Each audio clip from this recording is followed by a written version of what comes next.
मित्रों, आज केजरीवाल का एक बहुत ही विचित्र वक्तव्य आया है कि सीए के आने से बाहर के लोग नौकरी लेंगे। ये कौन सा तर्क है? ये जो हिंदुस्तान में लोग आए हैं, ये कौन है? ये अपने आस्था के नाम पर प्रताड़ित होकर आए हैं। पाकिस्तान, बांग्लादेश, अफगानिस्तान से, और इसलिए प्रताड़ित हुए कि उनकी आस्था दूसरी थी। वो हिंदू थे, सिख थे, क्रिश्चियन थे, पारसी थे। तो भारत तो एक प्रकार से इस तरह से प्रताड़ित लोगों के लिए अवसर देता है ना, और यही रह रहे हैं ना वो बड़ी संख्या में। तो क्या उनको कानूनी माध्यम से नागरिकता का संरक्षण देना भारत का नैतिक, संवैधानिक और सांस्कृतिक अधिकार है या नहीं? न किसी की नौकरी ली जाएगी, न किसी की नागरिकता ली जाएगी। ये बात हम बहुत स्पष्ट रूप से कहना चाहते हैं। लेकिन केजरीवाल जी, वोट बैंक की प्रत्याशा में आप कहां तक जाएंगे? बार बार माननीय गृह मंत्री अमित शाह जी ने इसको स्पष्ट किया है कि सीए हिंदुस्तान के किसी नागरिक की नागरिकता नहीं लेगा। सीए कानून का हिंदुस्तान के किसी भी नागरिक के बारे में कोई संबंध नहीं है। न हिंदुस्तान में रहने वाले किसी की नागरिकता छीनेगा, न किसी को नागरिकता देगा। ये केवल और केवल वो लोग जो अपनी आस्था के नाम पर प्रताड़ित होकर पाकिस्तान, बांग्लादेश, अफगानिस्तान आदि से आए हैं, उनको नागरिकता देता है।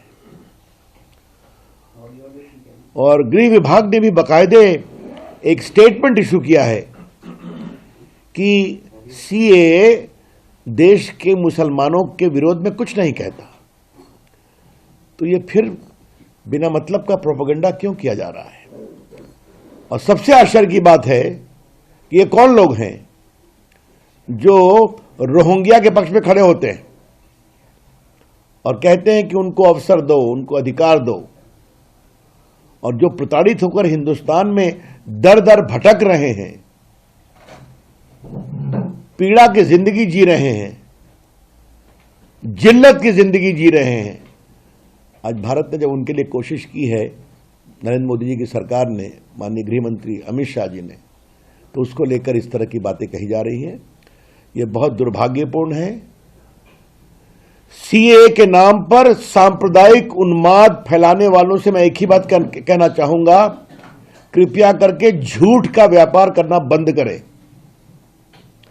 Stop telling lies about the CA. कल मैंने ममता जी का एक वक्तव्य देखा। उनकी राजनीतिक जमीन खिसक रही है बंगाल में, तो वो चिल्ला रही हैं। अब उस रेस में कूद गए श्रीमान केजरीवाल जी, और दक्षिण भारत में तो है ही हैं लेफ्टिस्ट लोग। We would like to clearly clarify on behalf of the BJP that CAA does not at all take away the citizenship of any Indian. It does not at all deprive any Indians of their citizenship.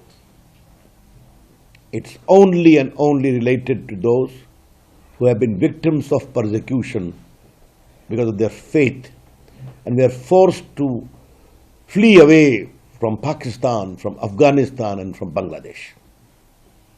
So India as a country imbued by its civilizational heritage and constitutional obligation has given them this protection under CAA.